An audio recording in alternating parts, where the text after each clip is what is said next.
नमामि शमीशान निर्वाणरूपं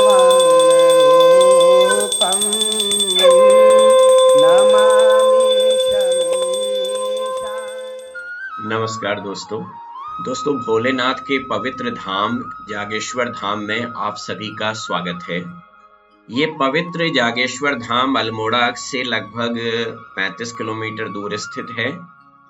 अल्मोड़ा से जब आप जागेश्वर की तरफ आते हैं तो पहले सड़क के दोनों तरफ चीड़ के वृक्ष और बाद में दोनों तरफ देवदार के छायादार वृक्ष अपनी ठंडी ठंडी हवा से आपके तन को मन को शीतलता प्रदान करके आपका स्वागत करते हैं।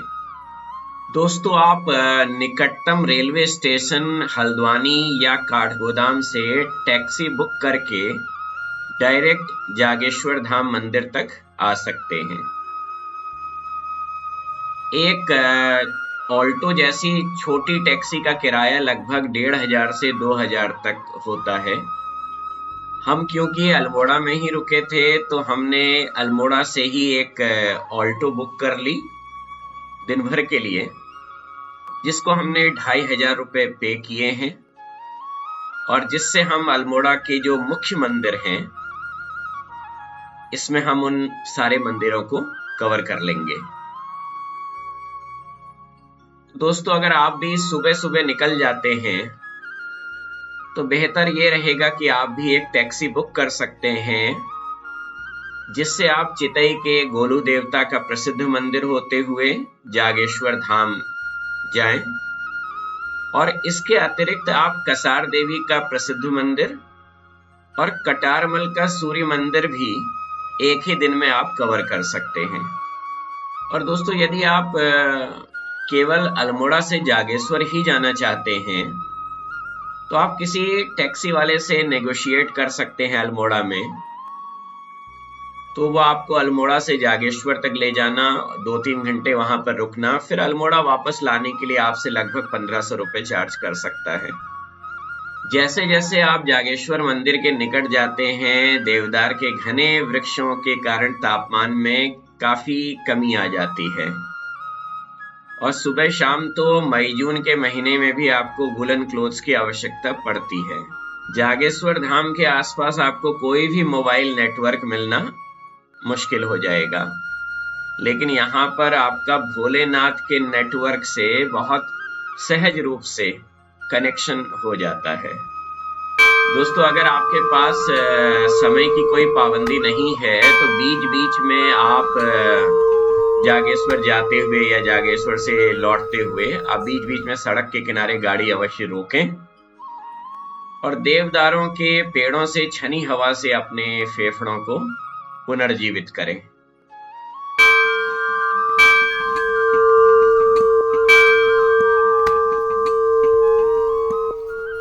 आइए दोस्तों, भोलेनाथ के इस पवित्र परिसर में प्रवेश करें। पवित्र पावन जटागंगा के तट पर समुद्र तल से लगभग 6000 फीट की ऊंचाई पर स्थित पवित्र जागेश्वर की नैसर्गिक सुंदरता अतुलनीय है।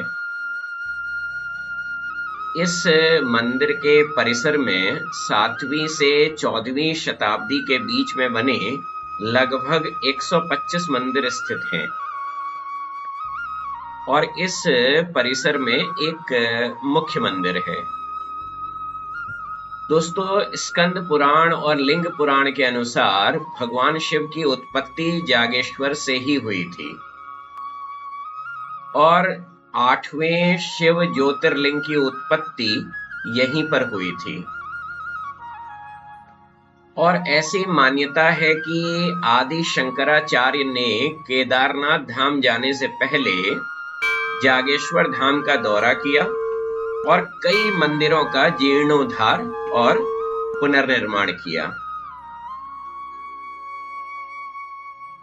तो दोस्तों, इस मंदिर परिसर के अंदर 125 छोटे बड़े मंदिर हैं, जिनमें 174 मूर्तियां हैं।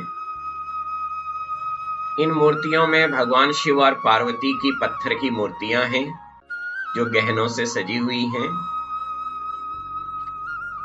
इसमें मुख्य मंदिर ज्योतिर्लिंग मंदिर, मृत्युंजय मंदिर, हनुमान मंदिर, सूर्य मंदिर, नीलकंठ मंदिर और नवग्रहों को समर्पित मंदिर हैं। पुष्टि माता मंदिर है, लकुलिसा मंदिर है, केदारनाथ मंदिर है। इसके अतिरिक्त नवदुर्गा मंदिर, बटुक भैरव मंदिर और कई मंदिर शामिल हैं।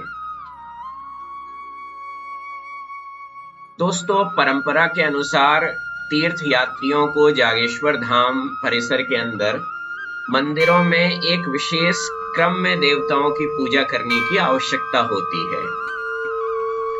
मंदिर के पास ब्रह्म कुंड में स्नान करने के बाद तीर्थ यात्री को सबसे पहले मुख्य ज्योतिर्लिंग के दर्शन करने चाहिए और उसके बाद दक्षिणमुखी हनुमान मंदिर, नीलकंठ मंदिर, फिर सूर्यदेव मंदिर, फिर नवग्रह मंदिर, उसके पश्चात पुष्टि माता मंदिर के दर्शन करने चाहिए। इसके पश्चात मृत्युंजय मंदिर, फिर हवन कुंड, फिर लकुलिशा मंदिर, फिर तारकेश्वर मंदिर, फिर केदारनाथ मंदिर और फिर नवदुर्गा मंदिर के दर्शन करने चाहिए। और दोस्तों, इसके पश्चात फिर से तीर्थयात्री ज्योतिर्लिंगम, फिर बटुक भैरव मंदिर और फिर कुबेर मंदिर, जो ब्रह्म कुंड के पास स्थित है, वहां पर जाते हैं। लेकिन दोस्तों, यहां आने पर ऐसा लगा कि मानो हम सारे विधि विधान जिससे पूजा करनी चाहिए वो सब भूल गए हों, और शायद भोले बाबा भी हमसे यही कह रहे हैं कि अपने दिल के अंदर आप भावनाएं अच्छी रखिए।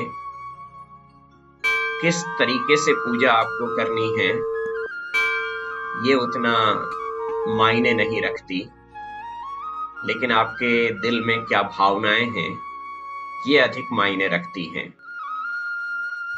मंदिर परिसर के अंदर कण कण में ऐसा लगा कि भगवान भोलेनाथ का वास है।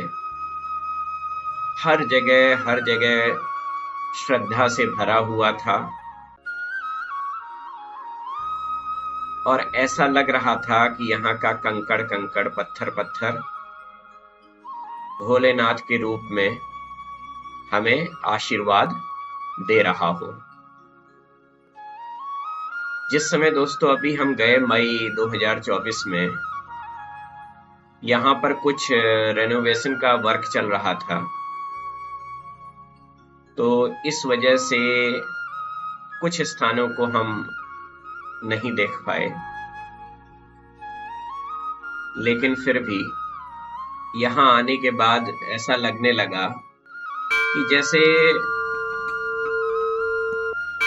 हम भौतिक जगत में जो कुछ भी सोचते हैं, शायद कितना छोटा सोचते हैं, और यहाँ पर आने के बाद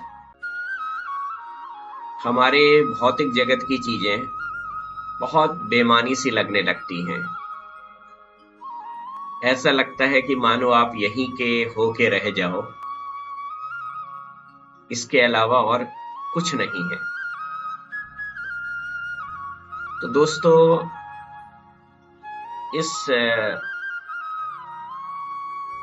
मंदिर प्रांगण की परिक्रमा करने के बाद आप जब मुख्य मंदिर में जाते हैं तो वहां पर ऐसा लगता है कि मानो आप इतिहास में बहुत बहुत पुराने समय में चले गए हों, और यहाँ पर बैठकर आपका मन करता है कि बस भोले बाबा में रम जाओ, रमते रहो, हमेशा रमते रहो। धन्यवाद दोस्तों, नमस्कार, जय भोले भंडारी।